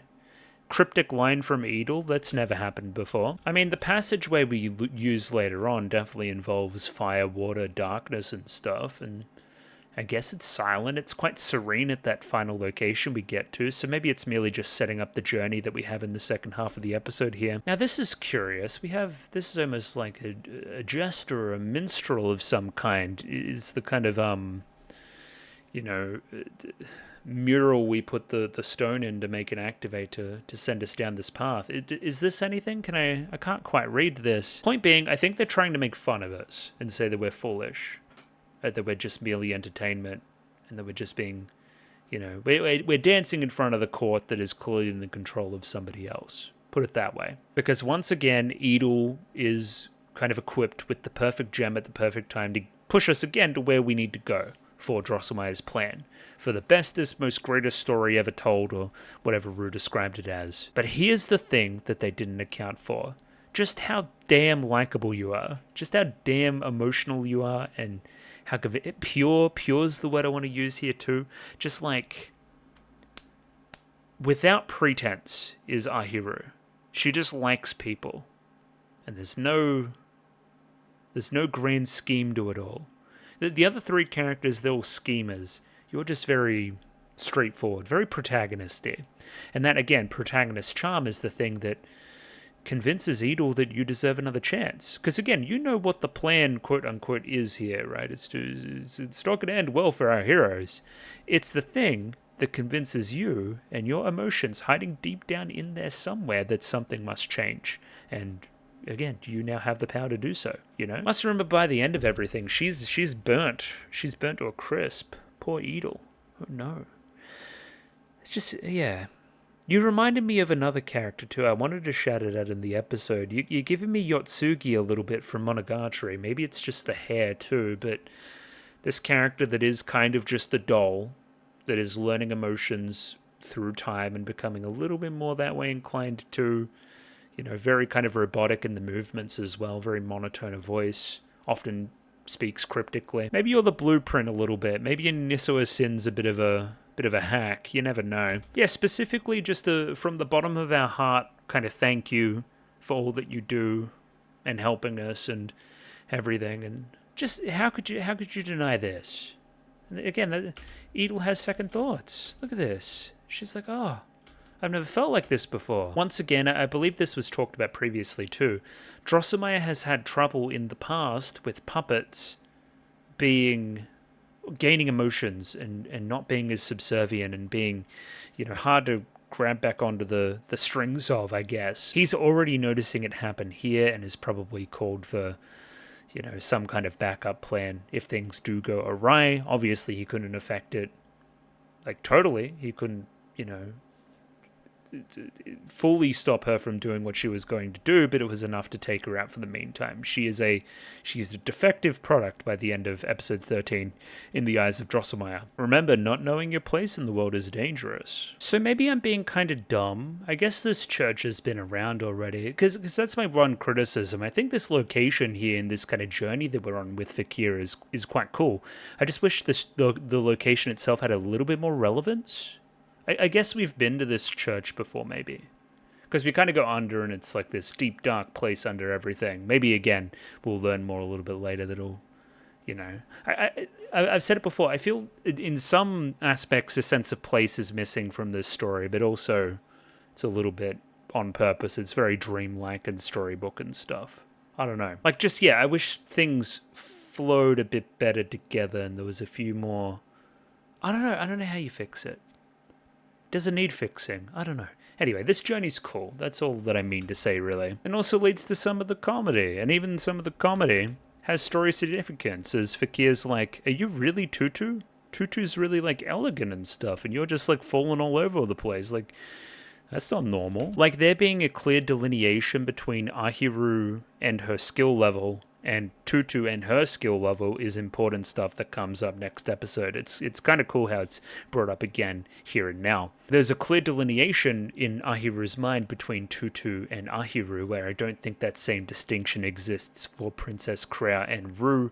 They are one and the same in their own mind. I feel like this is well-covered territory for me, but these two are cute together. I like how you're a little bit sheepish around him because he's a little bit, you know... aggressive sometimes, let's say. So you don't always want to speak your mind, but then you're aggressive in telling her to speak her mind as well, and I don't know, I just think they're cute, I guess. More to the point as well, there's direct dialogue from you, which is like, oh, you've changed in my opinion from what I thought you were to what I think of you now. And then quickly followed by, I've never really thought about the prince and me liking him like that. I wonder what I like him for. So once again, Ahiru's crush started as just a I think he's cute type thing. And then, of course, I got to know him a little bit more and kind of saw him dance as well and thought, he looks quite sad. That's kind of intriguing to me a little bit. And then, obviously, Tutu's significance in the story and the prince calling out for Tutu and all this other kind of stuff happened. And now we're here, right? But never did I really stop and think about the why of it all. Why do I like him? Is there any tangible reason for me to like him beyond my role as Tutu? Because I think Tutu in the story itself is gonna... like, that's seemingly like an endgame romantic thing that Drosselmeyer was maybe gunning for and setting up, but, you know, the whole story is about breaking away from fate and pre-established partnerships. I don't know, again, more just, I think you questioning why you even like him is more fuel to this fire between you two. You saw it there before the kind of ravens attacked and knocked us into this convenient ditch. Let's call it like a character moment ditch, which... you know, the only way I can get out of here, or we can try to get out of here at least, is for me to reveal something to you, something which was previously unknown. I reveal my own insecurities and stuff, and thereby reveal to you that you've already revealed to me your own insecurities too. It's basically like character building type hole that we're in right now. Thereby, you've also shown Fakir like all your secrets, all of your different forms that you take, and the true you hidden underneath it all. And Fakir's also shown you his true self as well. See what I mean? They're fucking perfect for each other, man. Muto hasn't seen any of this shit. He's too busy being a fucking puppet over in the corner there. Come on now. I don't feel like I've shed at the sound effect work in the show as much as I do as well. It's some lovely little chimes and stuff to go along with the various transformations. Just that stuff's just experience in the genre, it feels like. It's just stuff that should be there and is, which is great. Even earlier in this episode, kind of Rue had a little crow on her hand and she made it disappear, and there's a cool little chime there as well. It's just something, I don't know, something about the instrumentation to it makes it feel truly magical. I don't know if that's cheesy or not, but it's the way I feel. I don't know. This is the cute duck stuff I was talking about earlier too. Look, she's cute. I like this duck. Embarrassed Fakir, embarrassed Fakir, embarrassed Fakir. That's all. Awkward naked moment too, which is pretty epic. Yeah, it's just antics, hijinks. Different modes for you and you. You bounce off of each other so well. How could I have not seen this previously? It's quite remarkable to me. There's some choice shots of Fakir here too while swimming, where he's definitely got like a different look in his face after holding the hand and stuff. It's all coming up Millhouse. It's all just, we did it. My ship. It's shipping. This is probably something I should give a little bit more attention to. Muto's whole thing with saving small animals and saving small birds. Again, it's the thing that kickstarts the story. We've seen it within your flashbacks as well. Like, this is the thing that Muto's kind of held on to through everything, is this innate desire to save some small little creatures, right? So it's almost destiny that you yourself are one of these same small little creatures deep down, right? That you truly are a duck. And yeah, in all the retellings over the years, he's also been obsessed with this Tutu character, albeit her short appearance in the story. Yeah, seems that she was going to be very important. So yeah, with a bunch of good feelings about, you know, Muto and Princess Tutu and our fate here and everything else, we march forward into our obvious boss arena. Again, in like a Dark Souls game or something, this would be where the fog gate would be, obviously. Then we see Princess Crea curiously placed here. Who normally does that? Drosselmeyer normally does that. It goes to show that both characters in this episode are on the same level of planning, right? Like, she literally communicated with him earlier, right? You're the one lurking in the shadows. You're the one perfectly in control. You're the one pushing, again, these people to where they need to be. And then this setup, man, it's glorious. We have the bird-like talons just, again, possessing the prince right now. We've built our own little nest and whatever else. Again, birds like to keep shiny things, valuable possessions and the like within their nests. That's perfectly where the prince is placed. He is only a possession within our eyes. There's no real affection there, at least from this Raven side. Something about the lake setting as well, obviously giving Swan Lake. Something about the icy demeanor here is quite interesting too. There's a lot of fire with Edel later. I think that's quite pointed now. Like, again, emotions are branded as kind of this hot, kind of fiery, passionate feeling, whereby what we're doing with the prince right now is quite cold and like lonely and violent almost as well. It's very aggressive. Yeah, I think the making it all icy is very apt in my view. And from here, Drosselmeyer takes on the form of what I would almost describe as like a wrestling announcer or something. You know, let's get ready to rumble. This is here, the story, the greatest thing ever existed ever, with the help of, obviously, Crea pushing you into this situation as well. Now, tell me this tale. The stage is set. Fight with no regard for your lives. It is perfectly poised for our break into the next episode as well. But, you know. Also, Jesus Christ, we see some shots of it next episode too. How are their dresses staying on? I mean, I understand how yours is, even if, again, like, we're seeing a whole lot of Tutu. like a whole lot of Tutu next episode. But yours defies physics. I have no idea. Is there some kind of tape situation going on there? It eludes me. I don't understand. Either way, I should give a cursory mention to what is, akin to stage curtains here as well as they walk in, as well as pretty obvious stage lights as well. Again, we are putting on a performance. We are performing said story.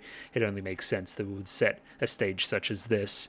It feels very in line with a lot of my Utana analysis as well as some of my stuff on Review Starlight as well. Just very, very theatrical shows. Once upon a time, there was a prince who fell in love with a beautiful white swan. However, the prince fell into a foul trap set by the black swan, very cool, and ended up betraying his beloved white swan. The prince swore his love unintentionally to the black swan, but even so, the white swan abandons herself and tries to protect her beloved prince. Now is the time for when the depth of their love will be tried. Now, for those of you aware of Swan Lake, in any degree, that is pretty clearly the plot there.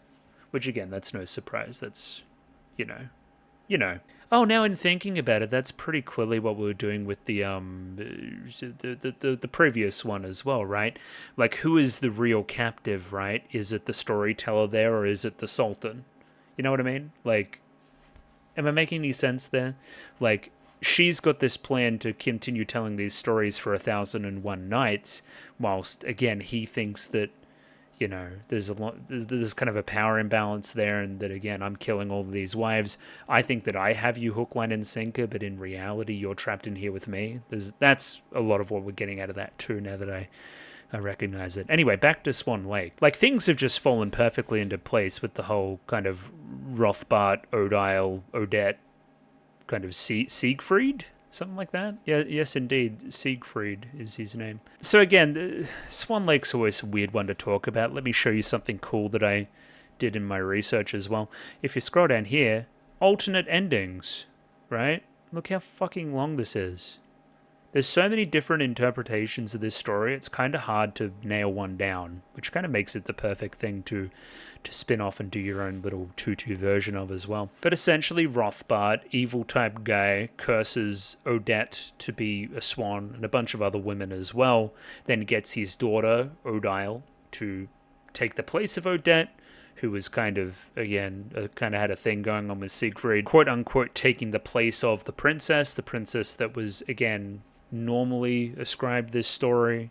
You can pretty clearly see how this applies to Rue/Princess Crown. Siegfried ends up publicly pledging himself to Odile after her trickery. Siegfried realizes his mistake, expresses remorse. Odette absolves him. And again, their devotion and love together is the thing that breaks the curse, at least in this kind of version of the story. They do end up dying and going to heaven, though, but it was back in the olden days. That was like a good ending. Anyway, we broke the evil wizard's plans and whatever else. Sure, that's fine. You can, again, for the uninitiated, Rothbart, Drosselmeyer, Odile, Rue/Crow, Odette, Tutu, Siegfried, Muto. Right?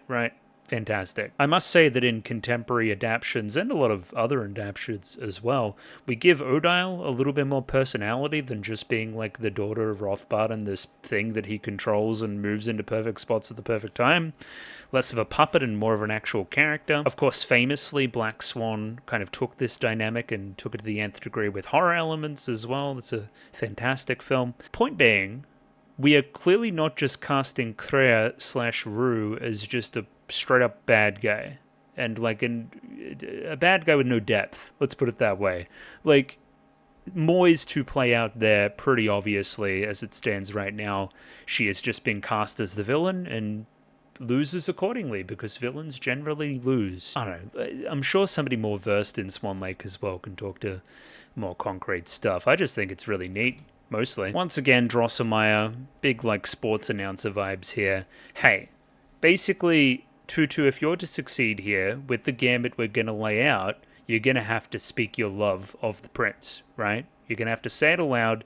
You know what happens when it happens? You turn into a speck of dust. You disappear. This is the beginning of the discussion about fate, which will permeate throughout this entire episode. What is each character's respective fate, and how are they trying to fight against it? Who is the arbiter of said fate? How can we fight against you when you have so much control, you're so much above everything? Yeah, More to play out there. There's still more story. I've kind of discussed a lot of this stuff already, but it bears repeating. I think the idea of Tutu and her actions early on and getting those first few, emotion shards and whatever else, the things that kind of lubricated those wheels of the story and got it up running again, that eventually turning into Fakir re-becoming the knight and you re-becoming, the raven and whatever else, like that wouldn't have happened if I didn't act. That's fascinating to me. And it makes a lot of sense in retrospect. And once again, frames fate in a lovely way as well. Just because you restarted things, we immediately went back to who we were ascribed to be. Right? Like, we didn't have any say in that. We couldn't fight against the fate. As soon as you put things in motion again, we just continue to go right down that track once more. Like the cuckoo clock metaphor that we keep using as well. It feels like, you lubricated those gears, everything started turning again, and lo and behold, right on that strike of midnight or whatever, we all popped out again on our track, never to move, never any kind of, agency there in our own actions. We can do nothing but just play our role. Because I truly believe that you believe this right now, that fate is something that cannot be broken, and you are merely just doing what you're ascribed to be doing because it's what you've ascribed to be. Like, there's no use fighting, and I might as well embrace it, Where, again, this is proven truly false. If that makes any sense. It's proven very false in this episode. Fakir actively fights against what was supposed to happen to him in the climactic point in the story. Right? He doesn't get sliced in twain and is actively able to make like a positive decision and positively impact things, and Tutu is able to confess her love without any words, as is her power. We both broke our fate by being smart. Can you hope to do the same thing and achieve what you ultimately want to achieve? I love that we play this flashback here as well. This scene makes a lot of sense. Again, let me take that heart back out for you. I'll shatter it once again. It'll make things go back to the way they were before Tutu showed up and started messing with things. Once again, I called it like a temporary ceasefire in the conflict of the story as a whole, right? Tutu's the one that ended that, and I want things to go back to the way they were. But Fakir has changed. There's been character progress. Because Tutu's starting to feel a little bit down in the dumps about everything. She's like, oh, did I really fuck everything up? Was the status quo really just good? But Fakir pipes up here and says that Muto himself wishes to have his heart back now. It isn't just something that, Tutu's thrust upon herself. It's something that he wants, and again, I'm for him. We're for him. We want what he wants. So it seems like things are swinging in our favor, and that we, it's going to be 2v1 against Princess Kreia. That's going to be awesome, right? Hey, Muto, I have perfect control over you right now. Tutu doesn't seem to be interested enough to want to play by my rules. Hey, she mustn't want your love. Can you destroy that for me? There's a reason why she collected his sword back in the day as well. Great. We're forcing the guy that we want to save to be an active part in this kind of weird hostage situation that we have going on, right? Like we're puppeteering him and using almost the opposition's, Tutu and Fakir's affections for him to like, against them, basically, right? They will do what I say if I put, your life, quote unquote, on the line in our little conflict. So, Princess Kreia hereby using, Muto, it's clear that there's only one option, one choice for Ahiru to end up making. Fate. That is fate, everybody. She only has one choice, and she cannot hope to fight against it until, Fakir shows her a little bit later on that it is possible to change things and change the status quo and whatever else. I love Ahiru's response here. Basically, hey, okay, if I need to go in this whole thing and face my fate and die, huge self-sacrifice there. I'm not concerned about me. All I'm concerned about, again, is Muto's happiness after I'm gone. It's the exact opposite of you, It's not about his happiness for you and what he ultimately wants. For Princess Kreia right now, it's about ownership and making sure that that's restricted, what he really wants. So I can just maintain my happy little fantasy. I don't know, it's very clear to see the contrast here between Kreia and Tutu. I'm happy enough to leave him with you if he's going to be happy in the wake of it, That's when Fakir steps up, tells, again, Tutu that isn't a good idea, don't play by Kreia's rules. Does it in a very kind of short and sarcastic kind of way. Very insulting is Fakir, but that's kind of just who he is. Hey, who will restore the prince's heart to him after you're gone? If you're not here, then that won't happen. Obviously, he cares deeply for you. I care deeply for the prince in turn. I'm not going to let that happen. I'm not going to let you vanish. Read into that however you will.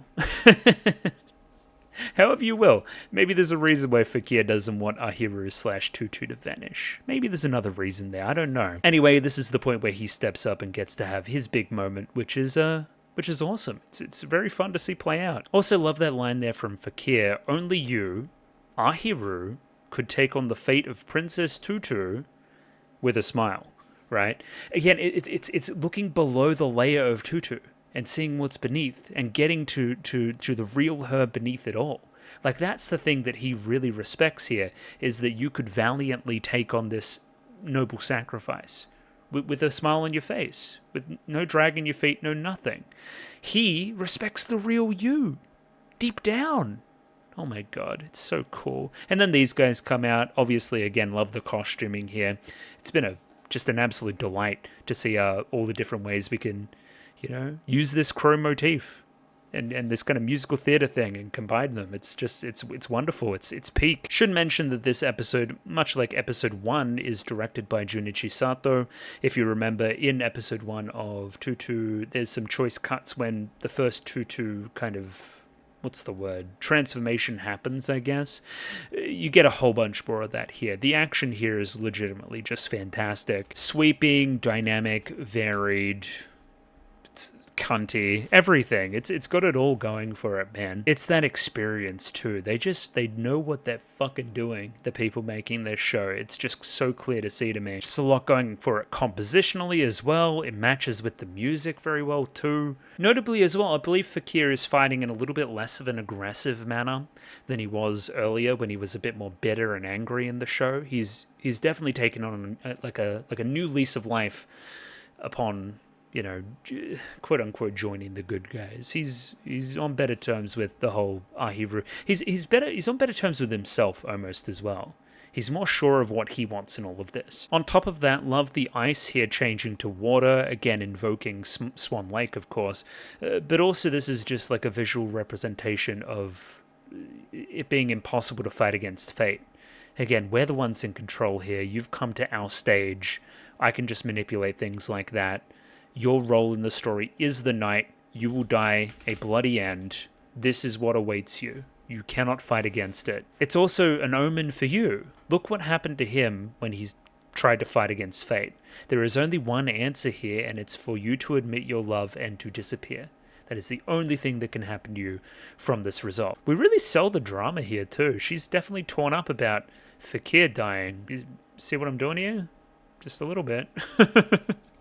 I don't know. I've got big ship goggles on today. What can I say? And yeah, I mean, we saw the episode. He pops out of the water here, and he breaks that sword. Very, very smart.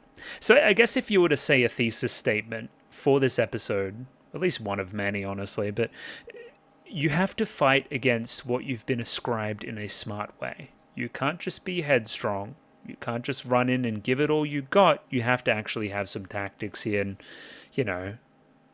some thought behind it. I don't know, you have to trick them a little bit, You can't just out-strength them. There's got to be a little bit more trickery involved in, reading the fine print. Also, he looks cool. I don't know, I like the hair. It's like a wolf cut almost. We fuck with that. Because, like, language-wise, right? Like, what we said earlier was that, like, if Fakir is fighting for the prince's sake and the raven is the villain, then the story says that Fakir, or the knight, doesn't lay a sword on the raven. You can't do that. So smart, very smart. He aims for something else, something that is crucial, the thing that is keeping the prince bound, and again, stopping, what would you say, Ahiru from moving. It's essentially passing the baton. Hey, there's no longer this danger of this shard being shattered when you don't comply. Therefore, hey, have at him. Have a go. See what you can now conjure. Again, using his last ounce of effort for that as well is wonderfully pointed. There's also definitely some poetry as well. You like using your final breath as well to save the prince's heart. That thing that you wanted to shatter like mere episodes ago. You sacrificing yourself for the prince's emotions. You sacrificing yourself for the person that the prince wants to be, and the tutu-ness of it all as well. Like that's progress. That's character progress, baby, for sure. Fakir then kind of falls back into the water and isn't seen till the very end of the episode, basically. But we must remember Edel's role in this. Just because of those interactions between her and Ahiru, and her growing some stronger emotions and attachment to these characters in the story, is the only reason why he is able to escape here and now. It is a direct kind of domino effect of Ahiru's love and her personality and her true self that is the reason why Fakir and her are saved in the end. I think that's just lovely as well, isn't it? It's a true reward for, I guess, the pure person that Ahiru is. After the ad break now, and kind of the baton has been passed over to Tutu, right? The heart shard has been released. The emotion of Muto's love. It is now your time to confess and to disappear. You are now, in the same way that Fakir was faced with his fate just earlier in that kind of theatrical fight with the Ravens, you are now faced with yours. How will you escape this situation where you need to confess and disappear? Have you finally found the resolve to vanish? Bitch, I always had the resolve to vanish. I even said so. I was going to do it with a smile as long as the prince would be happy. Fakir was the one to step up and tell us to change our fate, and now I'm going to follow his example and try to change my own fate here and now. Look at this smile on your face. So determined now. And Fakir fought his way, and now Tutu's going to fight hers. It's a dance-off, baby. You're going to dance one half of the pas de deux in a way that is so strong that it'll come across as a faux confession and convince Muto over to my side. I'm going to dance in such a way that is so appealing that he will just have to take it as a confession and walk over and be in love with me. It never said anywhere in the rulebook that I couldn't dance. Come on now. And of course, this fills Claire with so much confidence as well.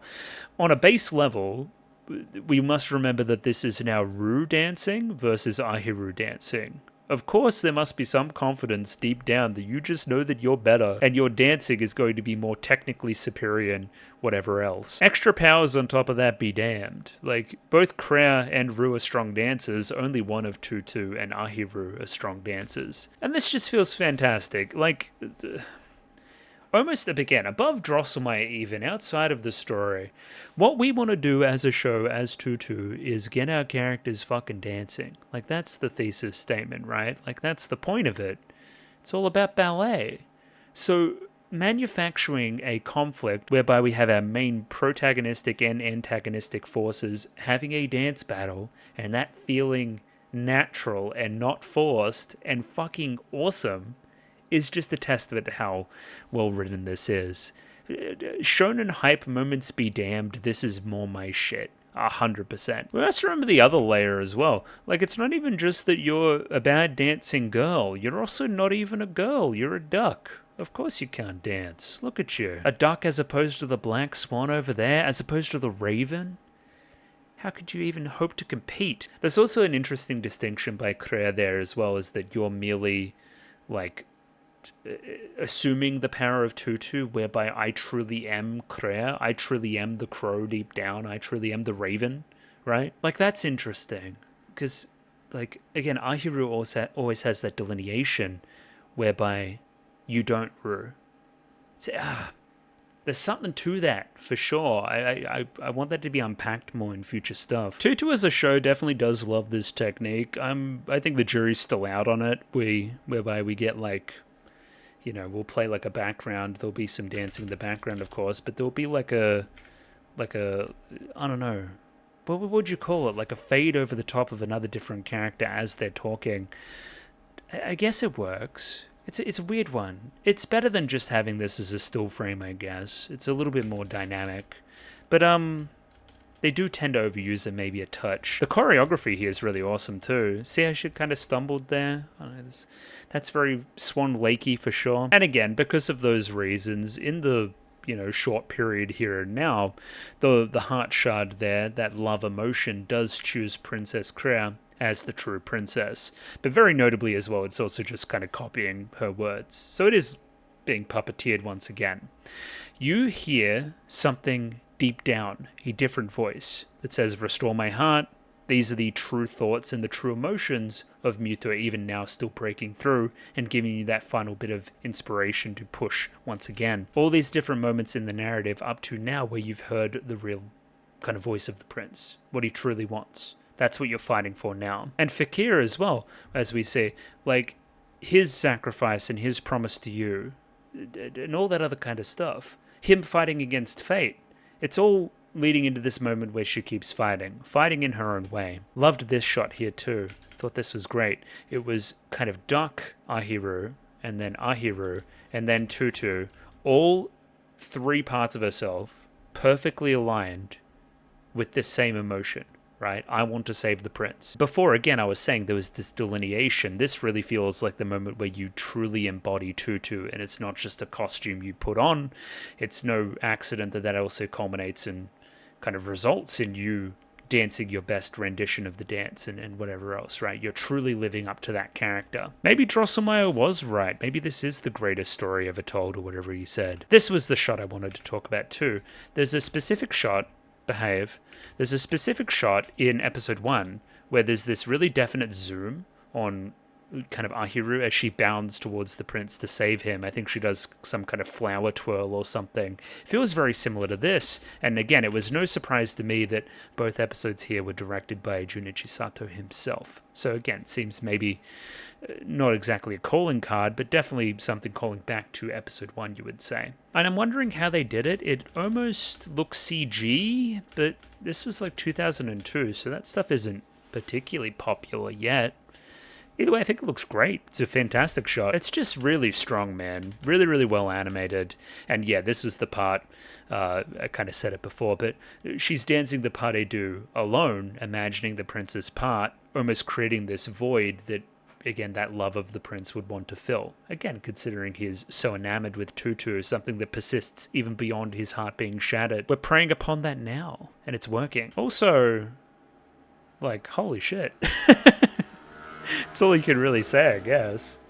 So what's going on at this motorbikes or something? I don't know. Yeah, they animated certain parts of this very well. I don't even know how the fuck she did this, too. She, like, does like a mid-air hold in mid-air without a partner.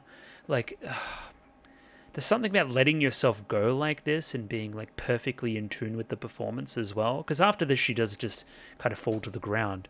I guess it goes to show the sacrificial nature as well. I'm willing and able to do this and put myself in this kind of position to bring you back, Muto. Also, it's just sick. It's awesome. This kind of shit makes you want to be a dancer. It's like inspiring and stuff. Is this not amazingly animated? I think it really is. I think it's quite spectacular, everybody. And again, in the internal dialogue here, praising Muto, confessing her love for him a little bit. Right now, I am Princess Tutu, we must remember, not Ahiru. Think about it. But anyway, confessing her love through dance, the emotion gets through, and the prince is convinced. And it's not just that love emotion from the prince, it is the true prince. It is the prince beneath everything. This would have still happened if he had no emotions at all. Like, he's still convinced over to this side by her love dance. Very cool. There's also a very funny frame of Krea in here where she just looks devastated. Yeah, I had it there for a second. Right there. That's very funny to me. I like that image. There's an even better one there, too. That's just delicious to me. What a triumph. Muto is back and in the arms of Princess Tutu. Lovely to see. And you're just left over here. That's no good. So once again, Heart Shard is going to be given to Muto, back to how it was before you stole him away and did all that other kind of stuff, right?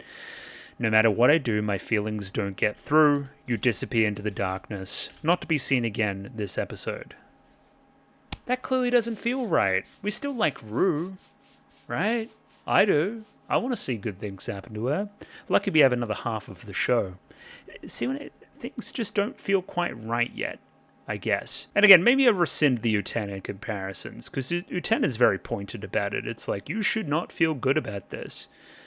This one, I guess you could feel a little bit good for. We're still doing good stuff here. It just doesn't feel endgame, I guess. Either way, at this point, we activated the trap card. Darkness encroaches, and we can't quite find our way out until we see a shining light leading us to the surface. Now, the light's interesting. Maybe you could tie that in with the lamp stuff from earlier this season, too. somebody just hoping to illuminate the main couple of the story and help in their own way without taking a major role. Maybe Edel, we could read into her with a little bit of the lamp stuff too. That could be cool. So Fakir's here. That's cool. He's been saved. You know, only a pool of his own blood. He'll be okay. More importantly, our puppet is burning. Oh no. Okay. A couple very smart things here. So again, she's illuminating the way out from the darkness. Again, you would have been trapped inside there, blah, blah, blah, blah, blah, without me there to guide you and help you. This is an apt metaphor for you saving Fakir from drowning and saving you two from the abyss and whatever else, right? I was the shining beacon that got you out of there, even though I wasn't supposed to. And again, now this fire is my punishment.